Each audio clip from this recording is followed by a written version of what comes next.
Alors, la 5G vient à peine d'être lancée. Figurez-vous qu'on parle déjà de celle d'après, de la 6G. Bonjour Émilie. Bonjour David.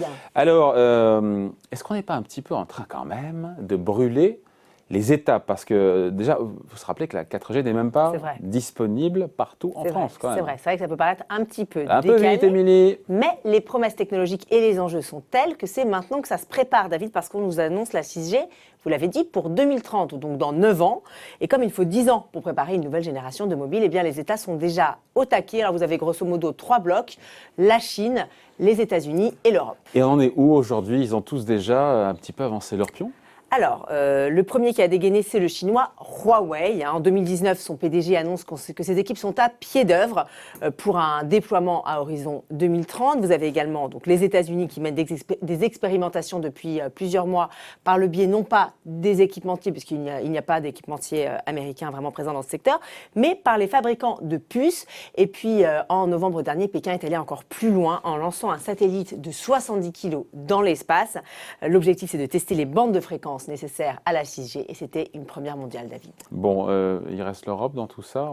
On est un peu à la traîne. On a un petit train de retard, mais ça y est, elle s'y met, l'Europe, avec le projet EXAX qui vient d'être lancé le 1er janvier.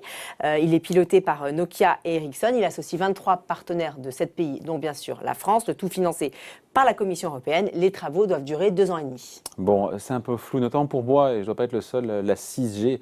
C'est quoi au juste, au-delà de ce que ce soit juste après la 5G? Alors, pour comprendre la 6G, il faut s'intéresser à ces bandes de fréquences, les fameuses fréquences THz. Alors, pour faire simple, ce sont des bandes qui sont beaucoup plus hautes et beaucoup plus larges.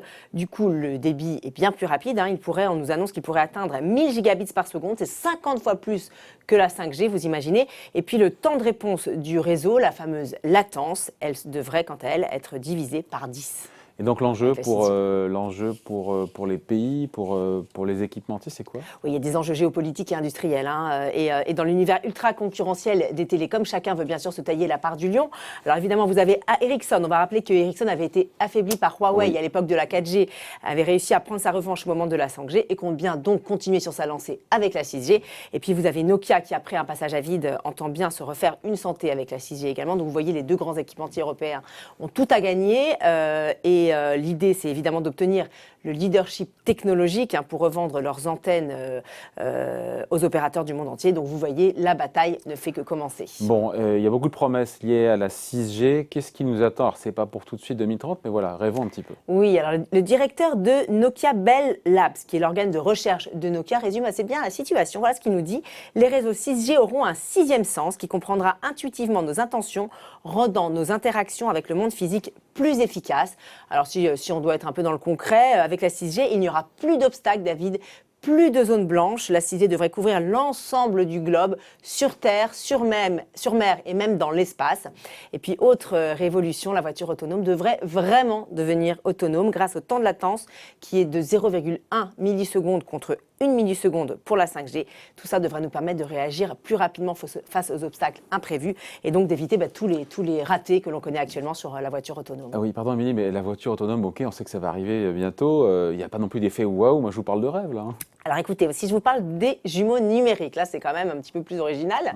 Ouais. Ce sont en fait des clones de nous-mêmes, ou des clones également des objets, des lieux ou bien des machines qui seront capables de nous propulser virtuellement ailleurs. Ce seront en quelque sorte des hologrammes, mais très sophistiqués. Ils apparaîtront en relief dans l'air ou bien dans des lunettes de réalité virtuelle. Et ça nous permettra d'interagir avec nos collègues dans une réunion alors que nous serons confortablement installés dans notre canapé ou bien à l'autre bout du monde en vacances, pourquoi pas. Donc vous imaginez bien sûr toutes les possibilités pour l'industrie. Vous pourrez par exemple inspecter une usine à distance ou bien déplacer un robot grâce à son clone numérique.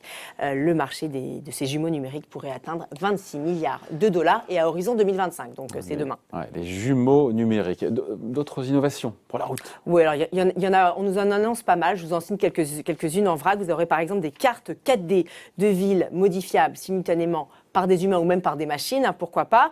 Notre clavier, notre bon vieux clavier d'ordinateur pourrait être dématérialisé pour apparaître virtuellement sur une table ou sur un mur. Les puces sous-cutanées, les puces sous peau devraient également remplacer nos clés, nos cartes de visite ou nos billets de train.